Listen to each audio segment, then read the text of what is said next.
친애하는 국민 여러분, 인생상담 153 주정환입니다.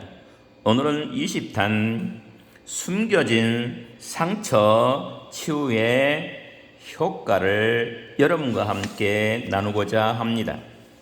첫째, 자신이 누구인지 자각합니다. 자신이 누구인지 모른다면 그에게는 변화도 성장도 일어나지 않습니다. 자신이 누구인지 모르는 사람은 바다 한가운데 떠있는 배가 어디로 항해해야 할지 모르는 상황에 비유할 수 있습니다. 자신이 누구인지 모르면 그 사람은 어떤 일을 해도 언제나 방황합니다. 가정 문제가 안 풀려도, 직장 문제가 어렵게 돌아가도 왜 그런 일이 일어나는지 모르기 때문에 당황하고 다른 사람들에게 책임을 전가합니다. 치유는 내가 지금까지 어떤 길을 걸어왔고 지금 내가 어디서 서 있는가를 분명히 보게 하며 그 다음 내가 어디로 가야 하는가를 결단하도록 도와줍니다. 다시 말해서 치유의 과정을 통해 지금까지 나를 이렇게 아프도록 살도록 만든 어두움의 실체를 발견하게 된다는 말입니다. 그래서 내가 이제까지 어둠 속을 헤맬 수밖에 없었음을 자각합니다. 나를 어둠 속에 헤매도록 하고 원치 않는 방향으로 끌고 다닌 무의식 속의 운전사를 발견하는 순간 더 이상 나는 나의 삶을 어둠의 운전사에게 내맡기지 않습니다. 그 나와 함께 내 삶에 새로운 태양이 떠오릅니다. 치유받은 많은 사람들은 지금까지 어두움 가운데서 살아온 것이 너무나 억울하다라고 고백합니다.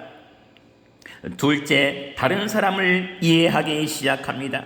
마음의 상처를 치유받은 사람들은 공통적으로 옛날과는 전혀 다른 측면에서 사람들을 보기 시작합니다. 상처를 치유받기 전에는 자신을 괴롭히는 사람들에게 대인 공포증까지 느꼈던 여인도 치유의 과정을 거친 다음에 상대방의 마음을 이해하게 됩니다. 자신을 괴롭히는 시어머니의 입장이 되어보고 시어머니 마음속에 맺힌 상처의 응어리를 보게 되었기 때문입니다.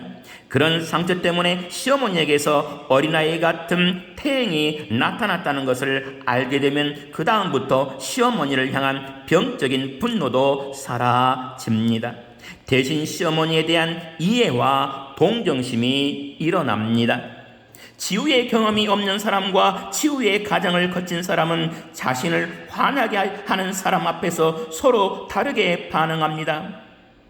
치유의 경험이 없는 사람은 분노를 억누르지 못하고 괴로워하는 반면 치유받은 사람은 저 사람에게 무슨 사연이 있기에 저렇게 행동할 수밖에 없을까라고 생각하면서 그를 이해하려고 애씁니다. 상대를 이해하게 될 때 내 마음속 분노는 그만큼 줄어들고 분노가 약화되는 만큼 나의 생명 에너지는 허비되지 않고 창의적인 에너지로 전환될 수 있습니다. 분노로 빠져나가는 생명 에너지 때문에 수많은 사람들이 병들어 죽어가고 있다는 것을 현대의학이 입증해 주고 있습니다. 셋째, 가정이 살아납니다. 치유 과정에서 만난 수많은 사람들의 상처는 대부분 가정에서 시작되었습니다. 상처는 흔들리는 가정, 흔들리는 부모 밑에서 자라는 사람들에게서 두드러지게 나타나는 현상입니다. 흔들리는 가정에서 상처 입은 아이들이 청소년이 되면 청소년 세계는 문제의 세계가 되고 문제의 청소년이 자라 어른이 되어 머무는 곳이면 가정이든 직장이든 사회단체거든 거기에는 분노, 분쟁, 분열이 싹틉니다. 가정에서 시작된 문제가 사회 문제, 정치 문제, 교육 문제, 더 나아가서 종교 문제까지 파고드는 것입니다. 숨겨진 마음속 상처를 치유하는 과정을 지켜보면 대개 사람들의 문제가 성장 과정에서 시작되었고 그것도 대부분 부모와의 관계에서 비롯되었음을 알게 됩니다. 그러나 치유의 과정을 거치면서 현재 자신의 가정을 이해하기 시작하면 자신들의 부부관계가 자녀들에게 어떤 영향을 미치고 있는지 보입니다. 자신의 자녀들이 얼마나 힘들게 살아가는지 동감하게 됩니다.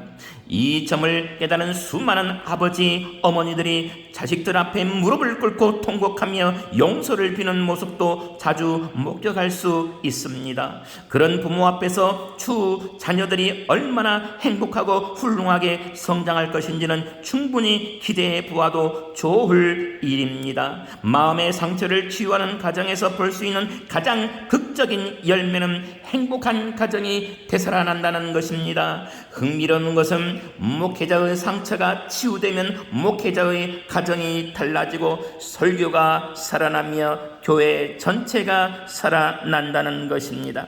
넷째, 마음의 상처 치유로 얻게 되는 선물은 건강한 영성입니다. 마음의 분노가 점점 가라앉으면서 상대적으로 사랑은 증대됩니다. 분노가 토사르고 있는 마음속에는 영성이 자리 잡을 수 없습니다. 이것은 분노하는 마음속에 하나님이 거할 자리가 없는 것과 마찬가지입니다. 상처의 치유는 분노의 마음을 사랑과 이해의 마음으로 바꾸어 줍니다. 치유는 하나님이 들어와 역사할 수 있는 자리를 마련하는 작업이라고 할 수 있습니다. 다섯째, 정신의 건강 역시 치유의 열매입니다. 상처가 치유되지 않는 상태의 마음은 산만합니다. 산만한 마음이나 분열된 마음에서는 어느 수준 이상의 창의력이나 능력을 기대할 수 없습니다. 그런데 상처가 치유된 후에는 산만하고 여러 갈래로 갈라진 마음이 하나로 집중되는 현상이 나타납니다. 그와 함께 창의력도 높아집니다. 마음의 상처를 치유받고 난 다음 하는 일들이 잘 풀린다는 것은 이런 측면에서 근거가 있습니다. 여섯째, 마음의 상처를 치유하여 얻게 되는 분명한 선물은 육신의 건강입니다. 육신의 병이 대부분 마음에서 비롯된다는 것은 현대의학에서도 강하게 주장하는 바입니다. 육신의 질병은 오랜 시간 동안 마음의 상처가 키워온 결과입니다. 쉬운 예로 대부분 암은 짧게는 3년, 길게는 10년 전 마음의 상처에서 움트기 시작했다는 것이 의학계의 보고입니다. 어떤 암은 마음의 상처가 치유되면서 회복되는 경우도 많습니다. 나는 마음의 상처를 치유하는 과정을 통해 신체의 질병도 함께 치유되는 사례를 수없이 보아왔습니다. 마음의 상처를 치유하는 일과 신체의 건강은 불가분의 관계를 맺고 있습니다. 일곱째, 마음의 상처를 치유받은 사람은 자신이 치유자가 됩니다. 성장 과정에서 입은 마음의 상처 때문에 어두움의 세계에서 살아가는 사람이 많습니다. 그러나 치유의 과정을 거치는 순간 그는 새로운 세계를 보게 됩니다. 그러면 그 어두움에서 벗어나 새 삶을 체험합니다. 치유받은 사람들은 마음의 상처 때문에 고통받는 사람들을 보고 과거 자신의 아픔을 동일하게 체감합니다. 그리고 서서히 그를 돕는 치유자로 변화되어 갑니다. 자신의 상처를 치유받고 새 삶을 맛본 사람은 누구나 치유자가 되는 축복을 누립니다. 하나님은 그를 치유자로 쓰시기를 마다하지 않으십니다. 여기에서 가장 중요한 것은 좋은 교회, 좋은 영적인 목사를 만나야 한다는 것입니다. 가짜 사이비 목사, 가짜 사이비 교회를 만나면 인생을 망치게 되고 가정을 망치게 되기 때문입니다. 감사합니다. 주정환이었습니다. 다음 시간에 뵙겠습니다.